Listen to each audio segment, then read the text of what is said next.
O Whistle, and I'll Come to You, My Lad, by M.R. James. Read by Wayward Python.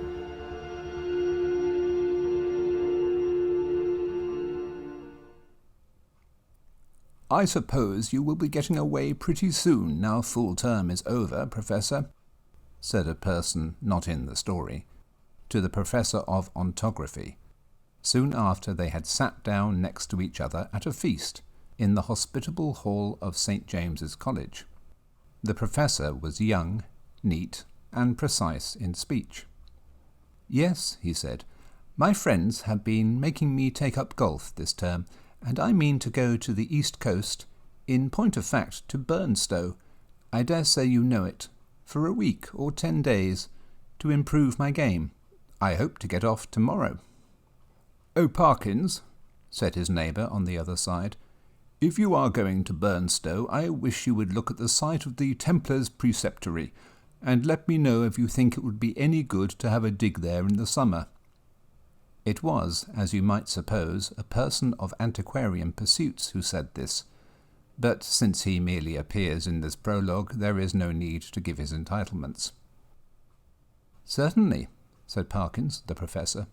"If you will describe to me whereabouts the site is, I will do my best to give you an idea of the lie of the land when I get back. Or I could write to you about it if you would tell me where you are likely to be." "Don't trouble to do that, thanks. It's only that I'm thinking of taking my family in that direction in the long, and it occurred to me that as very few of the English preceptories have ever been properly planned, I might have an opportunity of doing something useful on off days."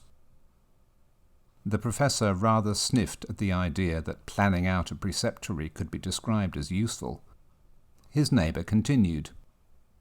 "The site, I doubt if there is anything showing above ground, must be down quite close to the beach now. The sea has encroached tremendously, as you know, all along that bit of coast. I should think from the map that it must be about 3/4 of a mile from the Globe Inn at the north end of the town. Where are you going to stay?" "Well, at the Globe Inn, as a matter of fact," said Parkins. "I have engaged a room there. I couldn't get in anywhere else. Most of the lodging-houses are shut up in winter, it seems, and as it is, they tell me that the only room of any size I can have is really a double-bedded one, and that they haven't a corner in which to store the other bed, and so on. But I must have a fairly large room, for I am taking some books down and mean to do a bit of work, and though I don't quite fancy having an empty bed, not to speak of 2, in what I may call from the time being my study, I suppose I can manage to rough it for the short time I shall be there." "Do you call having an extra bed in your room roughing it, Parkins?" said a bluff person opposite. "Look here, I shall come down and occupy it for a bit. It'll be company for you." The Professor quivered, but managed to laugh in a courteous manner. "By all means, Rogers, there's nothing I should like better, but I'm afraid you would find it rather dull. You don't play golf, do you?" "No, thank heaven," said rude Mr. Rogers. "Well, you see, when I'm not writing I shall most likely be out on the links, and that, as I say, would be rather dull for you, I'm afraid." "Oh, I don't know. There's certain to be somebody I know in the place. But, of course, if you don't want me, speak the word, Parkins. I shan't be offended. Truth, as you always tell us, is never offensive." Parkins was indeed scrupulously polite, and strictly truthful. It is to be feared that Mr. Rogers sometimes practised upon his knowledge of these characteristics. In Parkins's breast there was a conflict now raging, which for a moment or two did not allow him to answer. That interval being over, he said, "Well, if you want the exact truth, Rogers, I was considering whether the room I speak of would really be large enough to accommodate us both comfortably, and also whether— mind, I shouldn't have said this if you hadn't pressed me— you would not constitute something in the nature of a hindrance to my work." Rogers laughed loudly. "Well done, Parkins," he said. "It's all right. I promise not to interrupt your work. Don't you disturb yourself about that. No, I won't come if you don't want me, but I thought I should do so nicely to keep the ghosts off." Here he might have been seen to wink and to nudge his next neighbour. Parkins might also have been seen to become pink. "I beg pardon, Parkins," Rogers continued. "I oughtn't to have said that. I forgot you didn't like levity on these topics." "Well," Parkins said, "as you have mentioned the matter, I freely own that I do not like careless talk about what you call ghosts. A man in my position," he went on, raising his voice a little, "cannot, I find, be too careful about appearing to sanction the current beliefs on such subjects.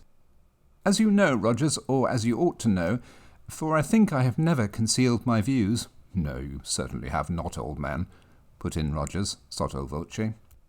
"I hold that any semblance or any appearance of concession to the view that such things might exist is equivalent to a renunciation of all that I hold most sacred. But I'm afraid I have not succeeded in securing your attention." "Your undivided attention was what Dr. Blimber actually said," Rogers interrupted, with every appearance of an earnest desire for accuracy. "But I beg your pardon, Parkins, I'm stopping you." "No, not at all," said Parkins. "I don't remember Blimber. Perhaps he was before my time. But I needn't go on. I'm sure you know what I mean." Yes, yes," said Rogers, rather hastily.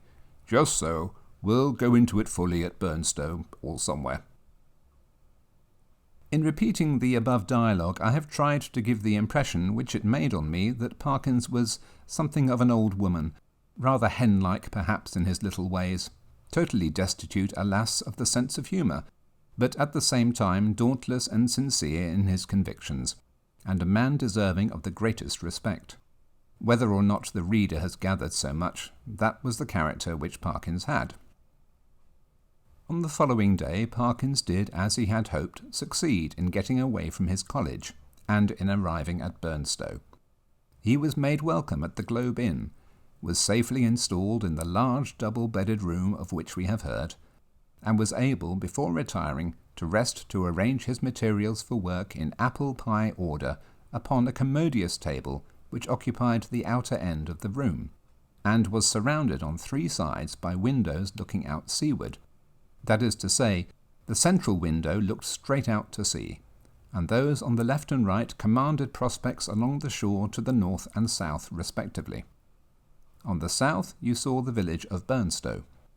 On the north no houses were to be seen, but only the beach and the low cliff backing it. Immediately in front was a strip, not considerable, of rough grass, dotted with old anchors, capstans, and so forth. Then a broad path. Then the beach. Whatever may have been the original distance between the Globe Inn and the sea, not more than 60 yards now separated them. The rest of the population of the inn was of course a golfing one, and included few elements that call for a special description. The most conspicuous figure was perhaps that of an ancien militaire, secretary of a London club, and possessed of a voice of incredible strength, and of views of a pronouncedly Protestant type. These were apt to find utterance after his attendance upon the ministrations of the vicar, an estimable man with inclinations towards a picturesque ritual, which he gallantly kept down as far as he could out of deference to East Anglian tradition. Professor Parkins, one of whose principal characteristics was pluck, spent the greater part of the day following his arrival in Burnstow in what he had called improving his game, in company with this Colonel Wilson, and during the afternoon, whether the process of improvement were to blame or not, I am not sure. The Colonel's demeanour assumed a colouring so lurid that even Parkins jibbed at the thought of walking home with him from the links. He determined, after a short and furtive look at that bristling moustache and those incarnadine features, that it would be wiser to allow the influences of tea and tobacco to do what they could with the Colonel before the dinner hour should render a meeting inevitable. "I might walk home tonight along the beach," he reflected. "Yes, and take a look, there will be light enough for that, at the ruins of which Disney was talking. I don't exactly know where they are, by the way, but I expect I can hardly help stumbling on them." This he accomplished, I may say, in the most literal sense, for in picking his way from the links to the shingle beach his foot caught, partly in a gorse root and partly in a biggish stone, and over he went. When he got up and surveyed his surroundings, he found himself in a patch of somewhat broken ground, covered with small depressions and mounds. These latter, when he came to examine them, proved to be simply masses of flints embedded in mortar and grown over with turf. He must, he quite rightly concluded, be on the site of the preceptory he had promised to look at. It seemed not unlikely to reward the spade of the explorer. Enough of the foundations was probably left at no great depth to throw a good deal of light on the general plan. He remembered vaguely that the Templars, to whom the site had belonged, were in the habit of building round churches, and he thought a particular series of the humps or mounds near him did appear to be arranged in something of a circular form. Few people can resist the temptation to try a little amateur research in a department quite outside their own, if only for the satisfaction of showing how successful they would have been had they only taken it up seriously. Our professor, however, if he felt something of this mean desire, was also truly anxious to oblige Mr. Disney. So he paced with care the circular area he had noticed, and wrote down its rough dimensions in his pocket-book. Then he proceeded to examine an oblong eminence which lay east of the centre of the circle, and seemed to his thinking likely to be the base of a platform or altar. At one end of it, the northern, a patch of turf was gone, removed by some boy or other creature ferae naturae. It might, he thought, be as well to probe the soil here for evidences of masonry, and he took out his knife and began scraping away the earth. And now followed another little discovery. A portion of soil fell inward as he scraped, and disclosed a small cavity. He lighted one match after another to help him see of what nature the hole was, but the wind was too strong for them all. By tapping and scratching the sides with his knife, however, he was able to make out that it must be an artificial hole in masonry. It was rectangular, and the sides, top and bottom, if not actually plastered, were smooth and regular. Of course, it was empty. No.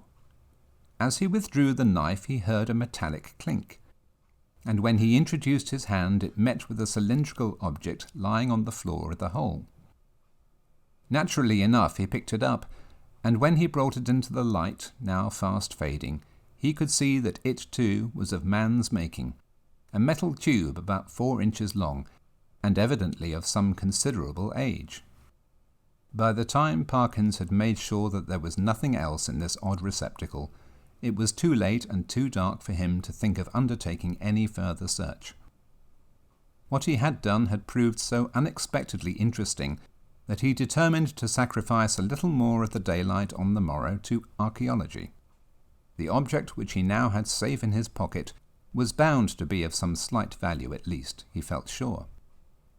Bleak and solemn was the view on which he took a last look before starting homeward. A faint yellow light in the west showed the links, on which a few figures moving towards the clubhouse were still visible. The squat Martello Tower, the lights of Oldsey Village, the pale ribbon of sands intersected at intervals by black wooden groins, the dim and murmuring sea. The wind was bitter from the north, but was at his back when he set out for the globe. He quickly rattled and clashed through the shingle, and gained the sand, upon which, but for the groins, which had to be got over every few yards, the going was both good and quiet. One last look behind, to measure the distance he had made since leaving the ruined Templars' church, showed him a prospect of company on his walk, in the shape of a rather indistinct personage, who seemed to be making great efforts to catch up with him, but made little if any progress. I mean that there was an appearance of running about his movements, but that the distance between him and Parkins did not seem materially to lessen. So at least Parkins thought, and decided that he almost certainly did not know him, and that it would be absurd to wait until he came up. For all that, company, he began to think, would really be very welcome on that lonely shore, if only you could choose your companion. In his unenlightened days, he had read of meetings in such places which even now would hardly bear thinking of. He went on thinking of them, however, until he reached home, and particularly of one which catches most people's fancy at some time of their childhood. Now, I saw in my dream that Christian had gone but a very little way when he saw a foul fiend coming over the field to meet him. What should I do now, he thought, if I looked back and caught sight of a black figure sharply defined against the yellow sky, and saw that it had horns and wings? I wonder whether I should stand or run for it.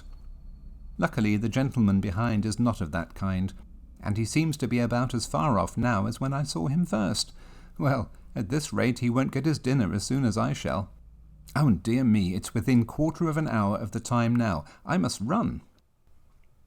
Parkins had, in fact, very little time for dressing. When he met the Colonel at dinner, peace, or as much of her as that gentleman could manage, reigned once more in the military bosom. Nor was she put to flight in the hours of bridge that followed dinner, for Parkins was a more than respectable player. When, therefore, he retired towards 12 o'clock, he felt that he had spent his evening in quite a satisfactory way, and that even for so long as a fortnight or 3 weeks, life at the Globe would be supportable under similar conditions. Especially, thought he, if I go on improving my game. As he went along the passages, he met the Boots of the Globe, who stopped and said, "Beg your pardon, sir, but as I was a-brushing your coat just now, there was something fell out of the pocket. I put it on your chest of drawers, sir, in your room, sir. A piece of a pipe or something like that, sir. Oh, thank you, sir. You'll find it in your chest of drawers, sir. Yes, sir. Good night, sir." The speech served to remind Parkins of his little discovery that afternoon. It was with some considerable curiosity that he turned it over by the light of his candles. It was of bronze, he now saw, and was shaped very much after the manner of the modern dog-whistle. In fact, it was, yes, certainly it was, actually no more nor less than a whistle. He put it to his lips, but it was quite full of a fine caked-up sand or earth, which would not yield to knocking, but must be loosened with a knife. Tidy as ever in his habits, Parkins cleared out the earth onto a piece of paper, and took the latter to the window to empty it out. The night was clear and bright, as he saw when he had opened the casement, and he stopped for an instant to look at the sea and note a belated wanderer stationed on the shore in front of the inn. Then he shut the window, a little surprised at the late hours people kept at Burnstow, and took his whistle to the light again. Why, surely there were marks on it, and not merely marks, but letters. A very little rubbing rendered the deeply cut inscription quite legible, but the Professor had to confess, after some earnest thought, that the meaning of it was as obscure to him as the writing on the wall to Belshazzar. There were legends both on the front and on the back of the whistle. The one read thus: Fur, Fla, Fle, Bis. The other: Quis est iste, qui venit. I ought to be able to make it out, he thought, but I suppose I am a little rusty in my Latin. When I come to think of it, I don't believe I even know the word for a whistle. The long one does seem simple enough. It ought to mean, who is this who is coming? Well, the best way to find out is evidently to whistle for him. He blew tentatively, and stopped suddenly, startled, and yet pleased at the note he had elicited. It had a quality of infinite distance in it, and soft as it was, he somehow felt it must be audible for miles round. It was a sound, too, that seemed to have the power, which many scents possess, of forming pictures in the brain. He saw quite clearly for a moment a vision of a wide, dark expanse at night, with a fresh wind blowing, and in the midst a lonely figure. How employed he could not tell. Perhaps he would have seen more had not the picture been broken by the sudden surge of a gust of wind against his casement, so sudden that it made him look up, just in time to see the white glint of a sea-bird's wing somewhere outside the dark panes.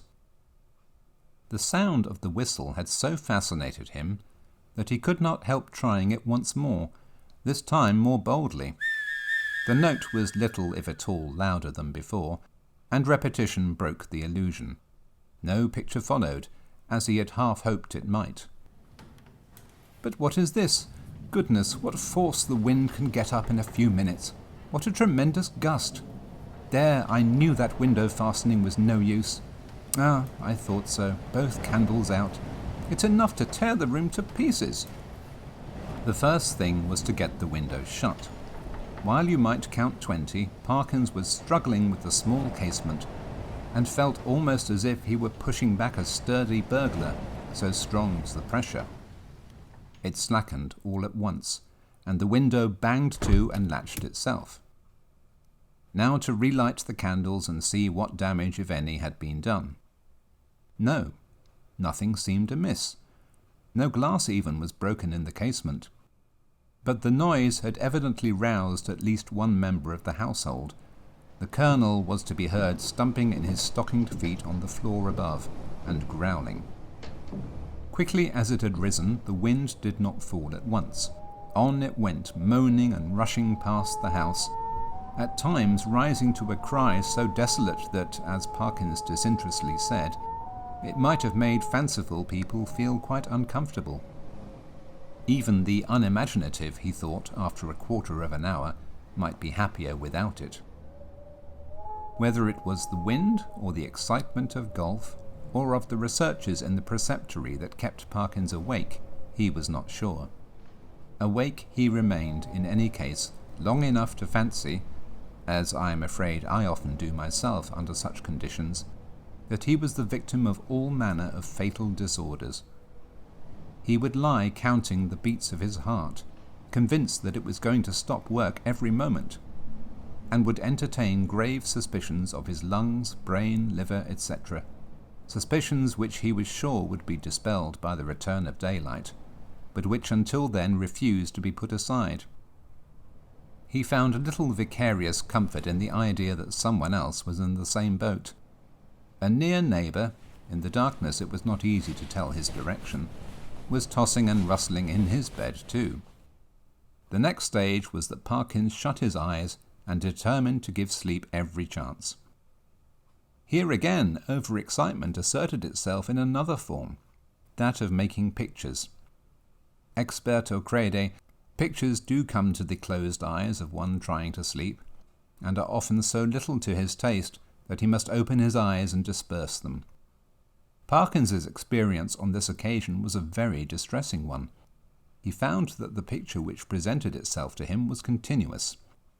When he opened his eyes, of course, it went, but when he shut them once more it framed itself afresh, and acted itself out again, neither quicker nor slower than before. What he saw was this. A long stretch of shore, shingle edged by sand, and intersected at short intervals with black groins running down to the water. A scene, in fact, so like that of his afternoon's walk that in the absence of any landmark it could not be distinguished therefrom. The light was obscure, conveying an impression of gathering storm, late winter evening, and slight cold rain. On this bleak stage, at first, no actor was visible. Then, in the distance, a bobbing black object appeared.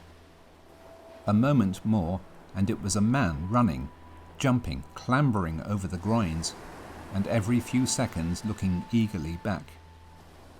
The nearer he came, the more obvious it was that he was not only anxious but even terribly frightened, though his face was not to be distinguished.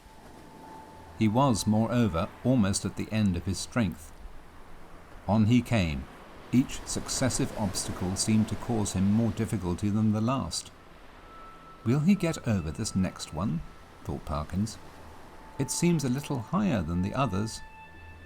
Yes, half climbing, half throwing himself, he did get over, and fell all in a heap on the other side, the side nearest to the spectator. There, as if really unable to get up again, he remained crouching under the groin, looking up in an attitude of painful anxiety. So far, no cause whatever for the fear of the runner had been shown. But now, there began to be seen, far up the shore, a little flicker of something light-coloured, moving to and fro with great swiftness and irregularity.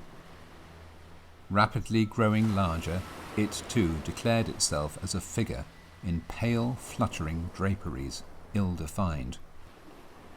There was something about its motion which made Parkins very unwilling to see it at close quarters. It would stop, raise arms, bow itself toward the sand, then run stooping across the beach to the water edge and back again, and then rising upright once more continue its course forward at a speed that was startling and terrifying. The moment came when the pursuer was hovering about from left to right only a few yards beyond the groin where the runner lay in hiding. After 2 or 3 ineffectual castings hither and thither, it came to a stop, stood upright with arms raised high, and then darted straight forward towards the groin. It was at this point that Parkins always failed in his resolution to keep his eyes shut. With many misgivings as to incipient failure of eyesight, overworked brain, excessive smoking, and so on, he finally resigned himself to light his candle, get out a book, and pass the night waking, rather than be tormented by this persistent panorama, which he saw clearly enough could only be a morbid reflection of his walk and his thoughts on that very day. The scraping of match on box and the glare of light must have startled some creatures of the night, rats or what not, which he heard scurry across the floor from the side of his bed with much rustling. Dear, dear, the match is out, fool that it is! But the second one burnt better, and a candle and book were duly procured, over which Parkins pored till sleep of a wholesome kind came upon him, and that in no long space. For about the first time in his orderly and prudent life he forgot to blow out the candle, and when he was called next morning at 8, there was still a flicker in the socket, and a sad mess of guttered grease on the top of the little table.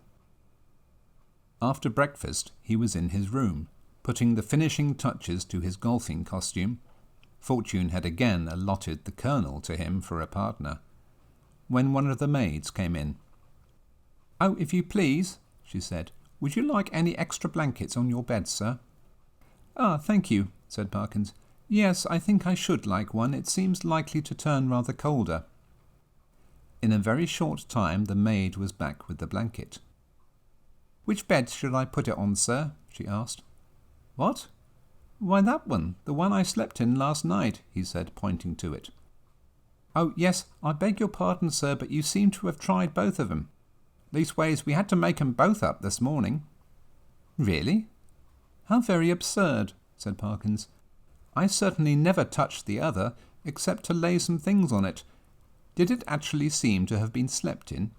"Oh, yes, sir," said the maid. "Why, all the things was crumpled and throwed about all ways, if you'll excuse me, sir. Quite as if anyone hadn't passed but a very poor night, sir." "Dear me," said Parkins. "Well, I may have disordered it more than I thought when I unpacked my things. I'm very sorry to have given you the extra trouble, I'm sure. I expect a friend of mine soon, by the way, a gentleman from Cambridge, to come and occupy it for a night or two. That will be all right, I suppose, won't it?" "Oh, yes, to be sure, sir. Thank you, sir. It's no trouble, I'm sure," said the maid, and departed to giggle with her colleagues. Parkins set forth with a stern determination to improve his game. I am glad to be able to report that he succeeded so far in this enterprise that the Colonel, who had been rather repining at the prospect of a second day's play in his company, became quite chatty as the morning advanced, and his voice boomed out over the flats, as certain also of our own minor poets have said, like some great Bodan in a minster tower.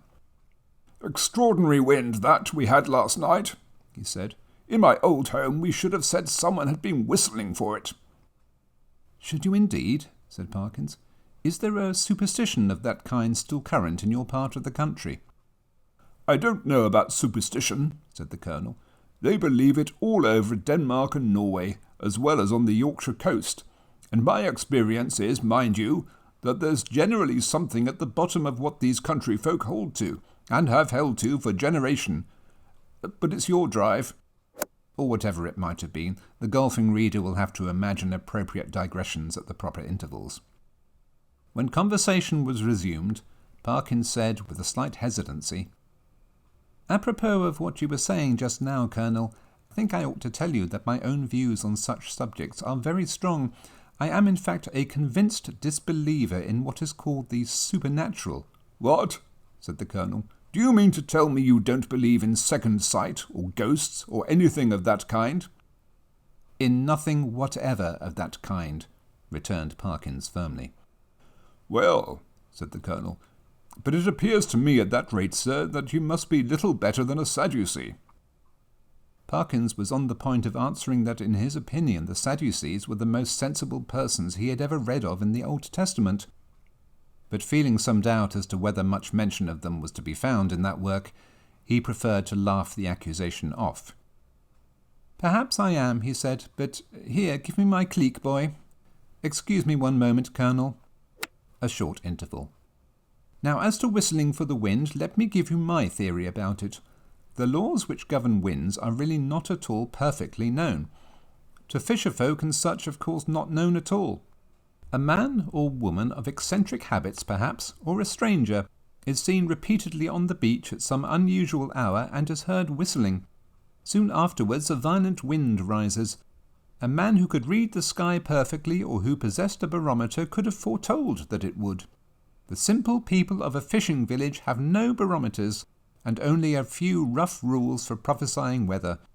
What more natural than that the eccentric personage I postulated should be regarded as having raised the wind, or that he or she should clutch eagerly at the reputation of being able to do so?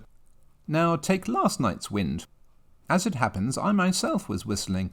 I blew a whistle twice, and the wind seemed to come absolutely in answer to my call.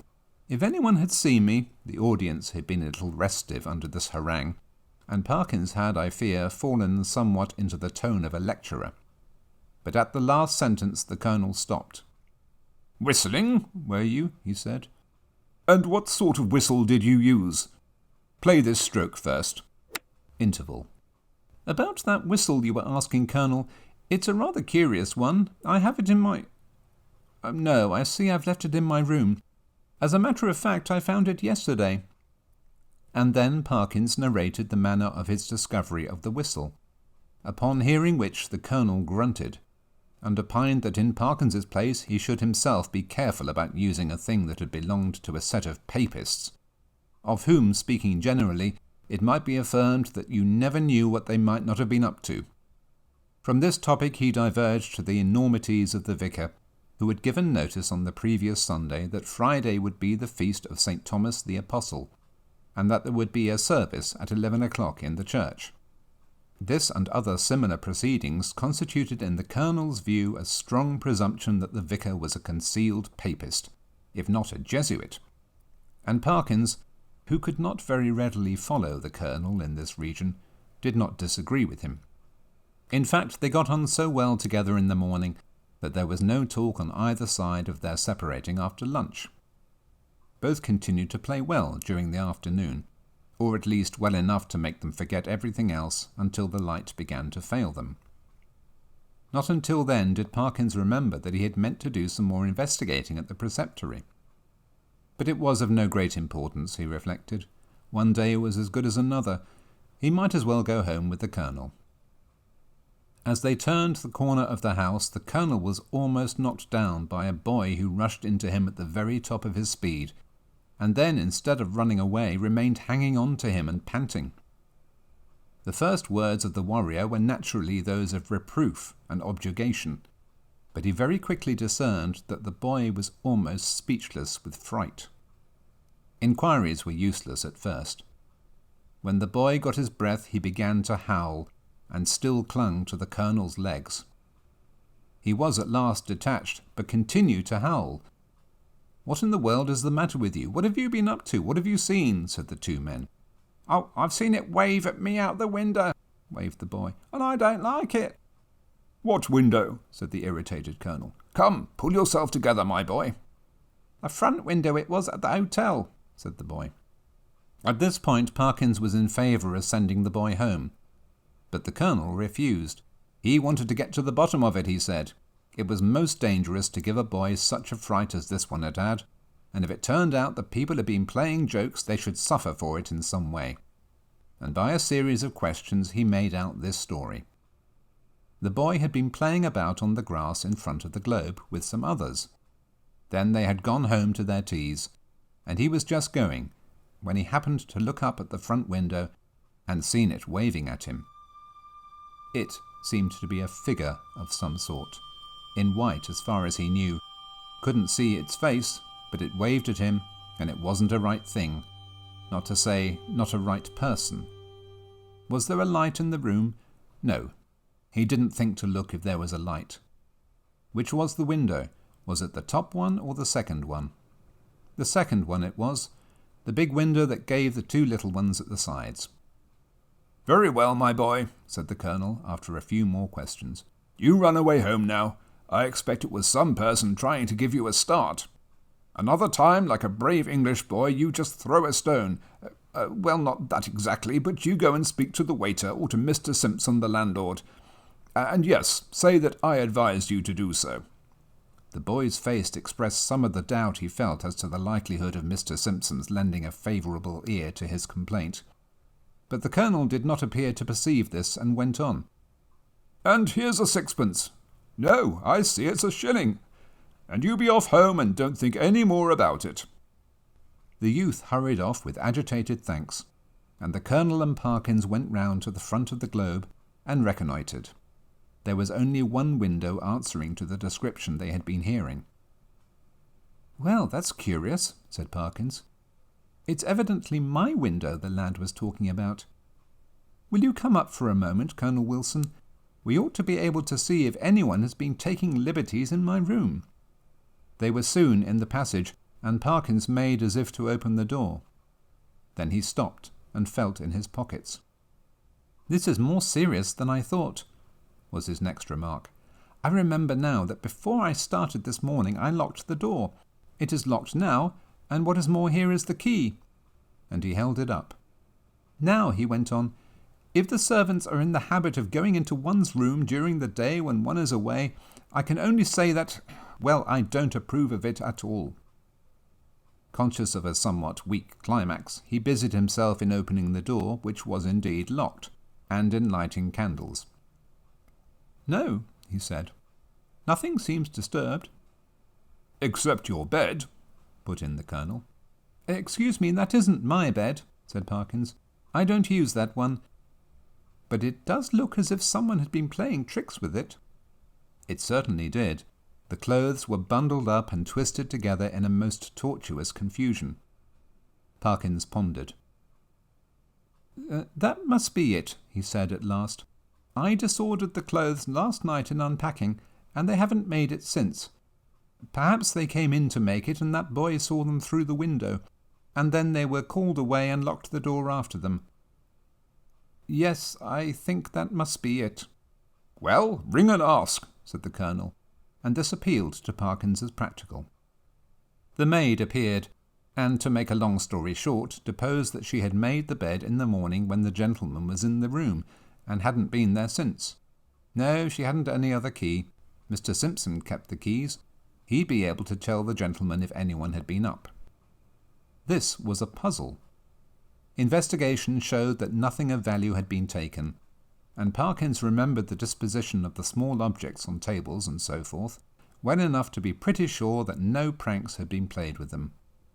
Mr. and Mrs. Simpson furthermore agreed that neither of them had given the duplicate key of the room to any person whatever during the day. Nor could Parkins, fair-minded man as he was, detect anything in the demeanour of master, mistress, or maid that indicated guilt. He was much more inclined to think that the boy had been imposing on the Colonel. The latter was unwontedly silent and pensive at dinner and throughout the evening. When he bade good night to Parkins, he murmured in a gruff undertone, "You know where I am, if you want me, during the night." "Why, yes, thank you, Colonel Wilson, I think I do, but there isn't much prospect of my disturbing you, I hope. By the way," he added, "did I show you that old whistle I spoke of? I think not. Well, here it is." The Colonel turned it over gingerly in the light of the candle. "Can you make anything of the inscription?" asked Parkins as he took it back. "No, not in this light. What do you mean to do with it?" "Oh, well, when I get back to Cambridge I shall submit it to some of the archaeologists there and see what they think of it, and very likely, if they consider it worth having, I may present it to one of the museums." Said the Colonel. "Well, you may be right. All I know is that if it were mine I should chuck it straight into the sea. It's no use talking, I'm well aware, but I expect that with you it's a case of live and learn. I hope so, I'm sure. And I wish you a good night." He turned away, leaving Parkins in act to speak at the bottom of the stair, and soon each was in his own bedroom. By some unfortunate accident there were neither blinds nor curtains to the windows of the Professor's room. The previous night he had thought little of this, but tonight there seemed every prospect of a bright moon rising to shine directly on his bed, and probably wake him later on. When he noticed this he was a good deal annoyed, but with an ingenuity which I can only envy, he succeeded in rigging up, with the help of a railway rug, some safety pins and a stick and umbrella, a screen, which if it only held together would completely keep the moonlight off his bed. And shortly afterwards he was comfortably in that bed. When he had read a somewhat solid work, long enough to produce a decided wish for sleep, he cast a drowsy glance round the room, blew out the candle, and fell back upon the pillow.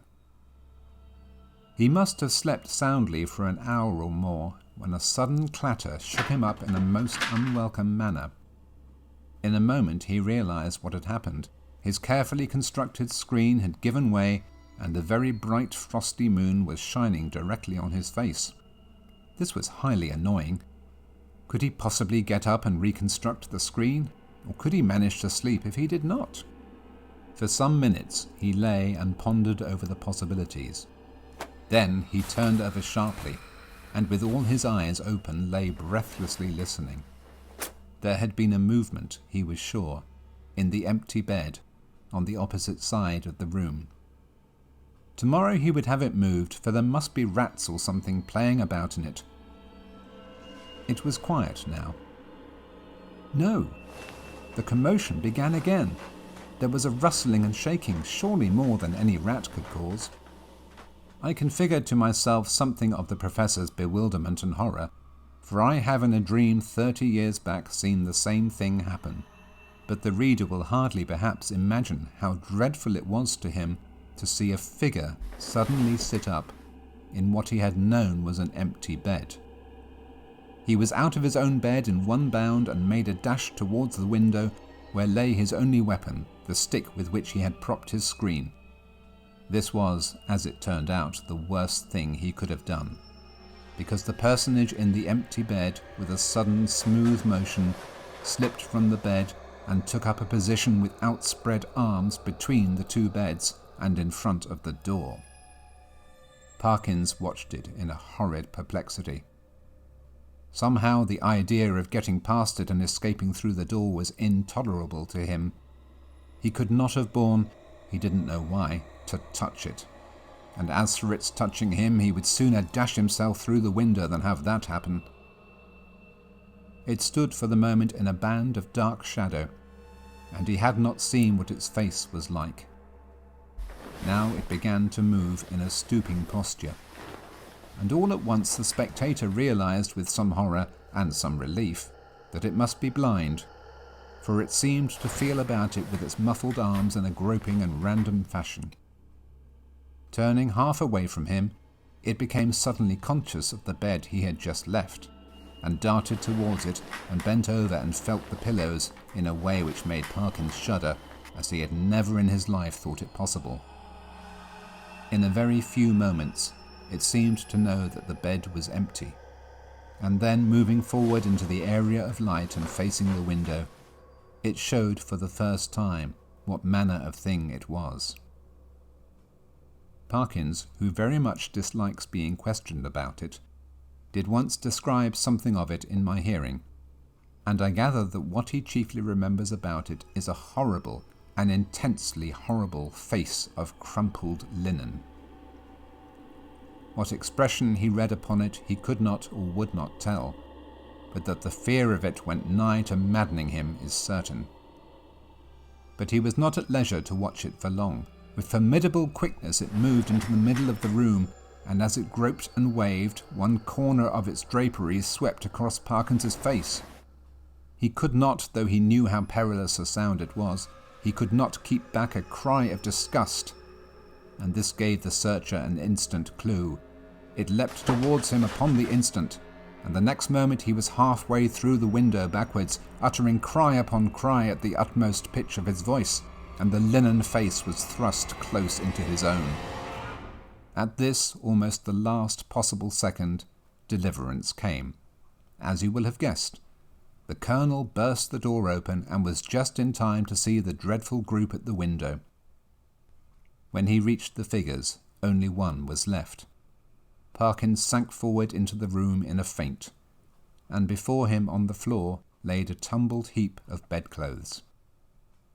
Colonel Wilson asked no questions, but busied himself in keeping everyone else out of the room and in getting Parkins back to his bed, and he himself, wrapped in a rug, occupied the other bed for the rest of the night. Early on the next day Rogers arrived, more welcome than he would have been a day before, and the three of them held a very long consultation in the Professor's room. At the end of it the Colonel left the hotel door carrying a small object between his finger and thumb, which he cast as far into the sea as a very brawny arm could send it. Later on the smoke of a burning ascended from the back premises of the Globe. Exactly what explanation was patched up for the staff and visitors at the hotel, I must confess I do not recollect. The Professor was somehow cleared of the ready suspicion of delirium tremens, and the hotel of the reputation of a troubled house. There is not much question as to what would have happened to Parkins if the Colonel had not intervened when he did. He would either have fallen out of the window or else lost his wits. But it is not so evident what more the creature that came in answer to the whistle could have done than frighten. There seemed to be absolutely nothing material about it, save the bedclothes of which it had made itself a body. The Colonel, who remembered a not very dissimilar occurrence in India, was of opinion that if Parkins had closed with it, it really could have done very little, and that its one power was that of frightening. The whole thing, he said, served to confirm his opinion of the Church of Rome. There is really nothing more to tell, but as you may imagine, the Professor's views on certain points are less clear-cut than they used to be. His nerves, too, has suffered. He cannot even now see a surplice hanging on a door quite unmoved, and the spectacle of a scarecrow in a field late on a winter afternoon has cost him more than one sleepless night.